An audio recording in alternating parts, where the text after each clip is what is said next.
ఏపీలో కూటమి ప్రభుత్వం ఏడాది పాలన పూర్తి చేసుకుంది. ఏడాది కాలంలో ఎన్నో అభివృద్ధి, సంక్షేమ కార్యక్రమాలను చేపట్టింది.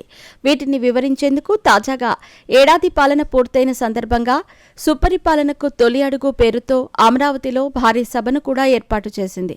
ఇందులో CM Chandrababu, deputy CM Pawan కళ్యాణ్తో పాటు మంత్రులు, ఎమ్మెల్యేలు, ఇతర ప్రజాప్రతినిధులు, అధికారులు కూడా హాజరయ్యారు.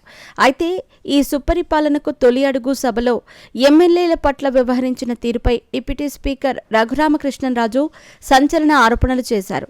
ఈ సభలో ఎమ్మెల్యేలకు అవమానం జరిగిందని ఆయన చేసిన ఆరోపణలు కలకలం రేపుతున్నాయి.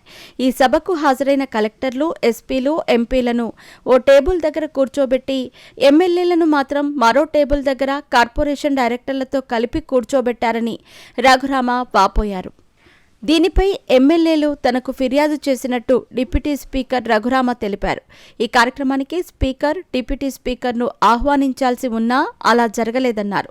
ఒకవేళ తాను ఈ సభకు వెళ్లి ఉంటే సీటింగ్ చూసి బయటికి వచ్చేసేవాడిని అంటూ రఘురామ వ్యాఖ్యానించారు. ప్రభుత్వం అధికారికంగా నిర్వహించిన కార్యక్రమంలో ప్రోటోకాల్ పాటించలేదని ఆయన ఆరోపించారు. ఇది సీఎం చంద్రబాబుకు, డిప్యూటీ సీఎం పవన్ కళ్యాణ్కు తెలిసి జరిగిందో లేదో తనకు తెలియదని అన్నారు. కలెక్టర్ కంటే ఎమ్మెల్యే ప్రోటోకాల్ పెద్దదని ఆయన గుర్తు చేశారు. సుపరిపాలనకు తొలి అడుగు సభలో ఎమ్మెల్యేలకు జరిగిన అవమానంపై తాను సీఎస్కు ఫిర్యాదు చేస్తానన్నారు. దీన్ని మొదటి తప్పుగా భావిస్తున్నట్టు డిప్యూటీ స్పీకర్ రఘురామ వెల్లడించారు.